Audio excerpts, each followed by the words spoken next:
Okay so very good afternoon to all of you. So चलिए friends, start करेंगे आज हमारा नया चैप्टर जिसका नाम है green chemistry and nano chemistry. So सबसे पहले green green chemistry and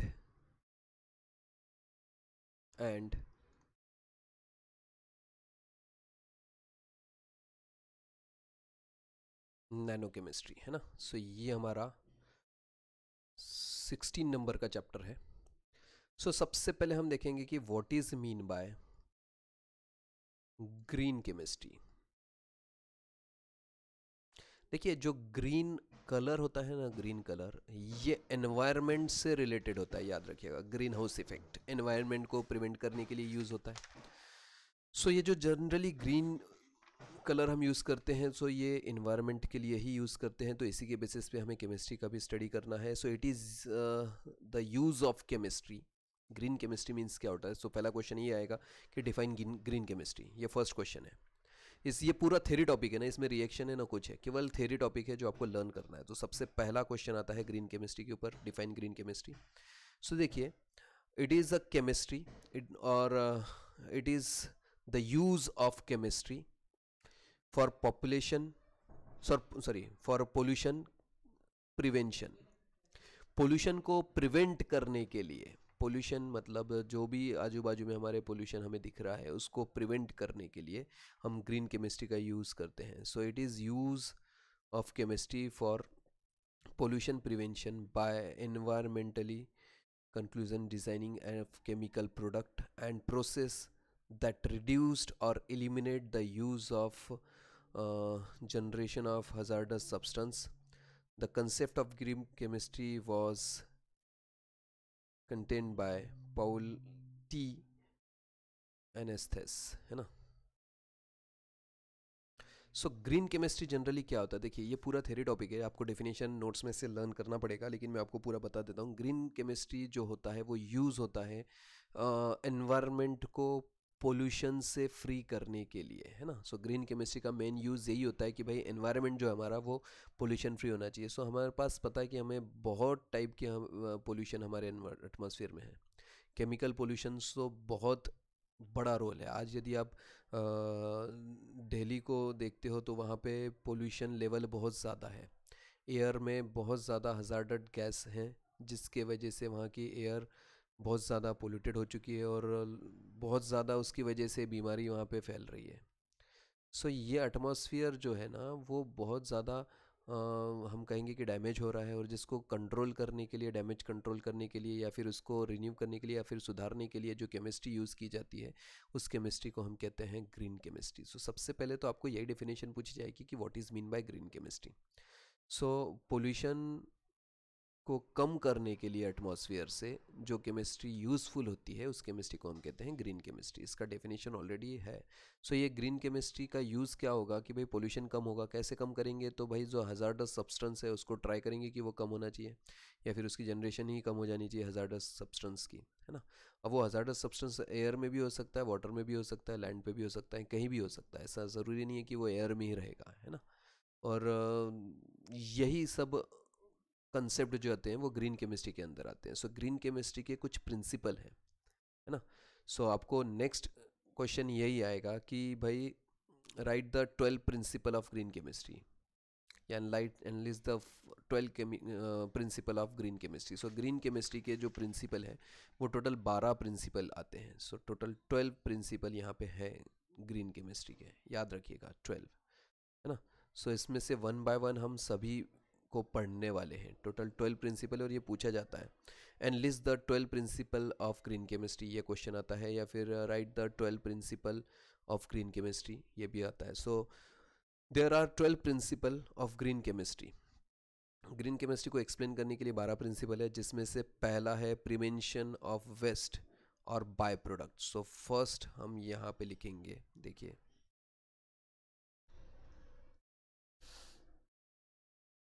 prevention of waste और बाय प्रोडक्ट। अब बाय प्रोडक्ट क्या है ये तो आपको पता है। सो भाई हम ट्राई करेंगे कि ज़्यादा से ज़्यादा सब्सटेंस ही हमें मिले, उसका वेस्ट नहीं जाना चाहिए। तो देखिए केमिकल इंडस्ट्री में बहुत ज़्यादा वेस्ट प्रोडक्ट हमें मिलते हैं। आप ये देखोगे तो ड्रेनेज में सबसे ज़्यादा वेस्ट प्रोडक्ट ये केमिकल ही होते हैं जो केमिकल इंडस्ट्री से बाहर निकलते हैं। सो भाई उसको प्रिवेंट करना एक फर्स्ट प्रिंसिपल है हमारे ग्रीन केमिस्ट्री का। सो सेकंड आता है एटम इकोनॉमी। सेकंड आता है एटम इकोनॉमी। ये मैं अभी पूरे के पूरे 12 लिख लेता हूँ, उसके बाद हम वन बाय वन इसको एक्सप्लेन करेंगे। सेकंड आता है एटम इकोनॉमी। थर्ड आता है less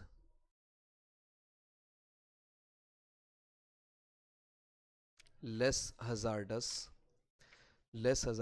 chemical synthesis. Less hazardous chemical synthesis, ये हो गया हमारा थर्ड प्रिंसिपल। फोर्थ प्रिंसिपल आता है designing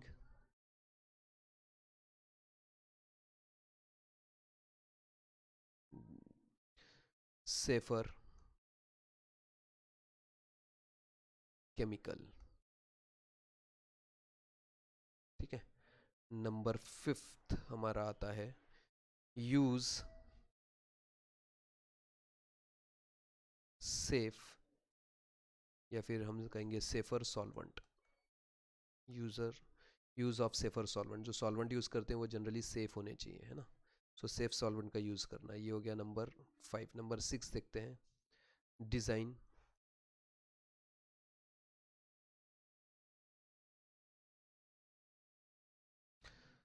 design for energy efficiency.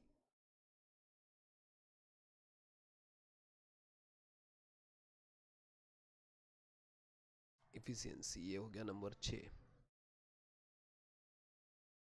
Number 7 use of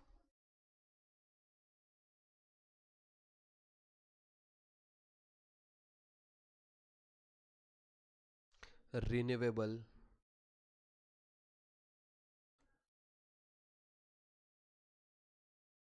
feed strokes. Use of renewable feed strokes, ये हो गया नंबर 7। चलिए नंबर 8 देखते हैं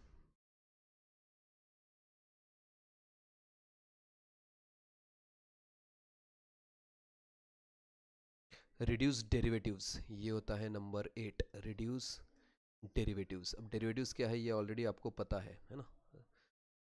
then use of catalyst.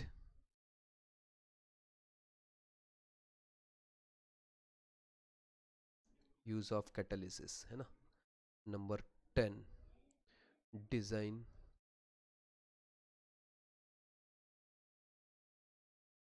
For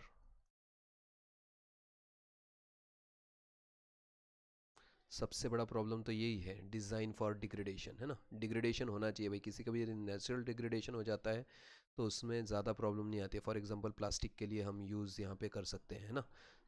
तो डिज़ाइन फॉर डिग्रेडेशन ये सबसे इम्पोर्टेंट है।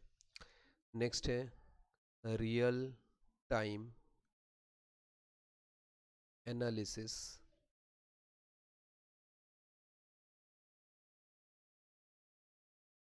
Pollution prevention. ठीक है। और लास्ट 12 आता है सेफर केमिस्ट्री फॉर एक्सीडेंट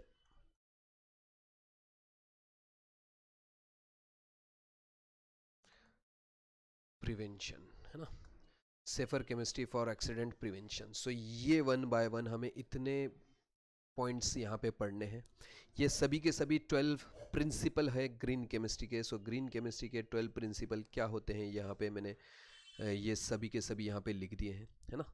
अब हमें वन बाय वन एक एक को पढ़ना है। सो ये देखिए 2 क्वेश्चन तो हमारे यहाँ पे सॉल्व हो गए। फर्स्ट ग्रीन केमिस्ट्री क्या है, दूसरा भाई ग्रीन केमिस्ट्री के प्रिंसिपल्स क्या हैं, ये हमें यहाँ पे लिखने हैं, है ना। सो चलिए, ये हो गए हैं 12 principle. So one by one हम इसको यहाँ पे पढ़ने वाले हैं। सो पहला क्वेश्चन जो इसमें नेक्स्ट आता है, देखिए स्टार्ट से हम स्टार्ट करेंगे। सबसे पहला क्या है, प्रिवेंशन ऑफ वाटर वेस्ट और बाय प्रोडक्ट, है ना। प्रिवेंशन ऑफ वेस्ट और बाय प्रोडक्ट, तो क्या होता है prevention of waste and byproduct, देखिए देखते हैं। इसका डेफिनेशन है, द फॉर्मेशन ऑफ वेस्ट और byproducts should be prevented. Simple, the formation of waste और by product should be prevented. मतलब यदि हम जो बाय प्रोडक्ट फॉर्म हो रहा है यदि उसको प्रिवेंट करेंगे, मतलब बाय प्रोडक्ट फॉर्म ही नहीं होने देंगे, तो भाई वेस्टेज मटेरियल ही नहीं होगा, और यदि वेस्टेज मटेरियल नहीं होता तो पोल्यूशन भी नहीं होगा। सो सबसे पहले देखिए, बहुत से केमिकल इंडस्ट्री में यदि आप देखते हैं तो ड्रेनेज में से बहुत सारे बाय प्रोडक्ट ये बाहर निकल रहे हैं। तो हमारा पहला टारगेट है भाई कि रिएक्शन इस तरह से करना है या प्रोसेस इस तरह से करना है कि जो वेस्ट मटेरियल जा रहा है वो वेस्ट मटेरियल जाना ही नहीं चाहिए, या फिर बाय प्रोडक्ट हमारा फॉर्म ही नहीं होना चाहिए। ये सबसे पहले हमारी प्रायोरिटी होनी चाहिए। तो उसके लिए क्या हम यूज़ करेंगे, तो यहाँ पे एक होता है ZWT। ZWT मतलब ज़ीरो वेस्ट टेक्नोलॉजी, याद रखिएगा। ZWT zero waste technology. इसके ऊपर क्वेश्चन आपको आएगा, एक्सप्लेन प्रिवेंशन ऑफ वेस्ट और बाय प्रोडक्ट प्रिवेंशन और bye product principle of green chemistry, है ना, ये क्वेश्चन आएगा। तो इसमें ज़ीरो वेस्ट टेक्नोलॉजी ZWT आता है।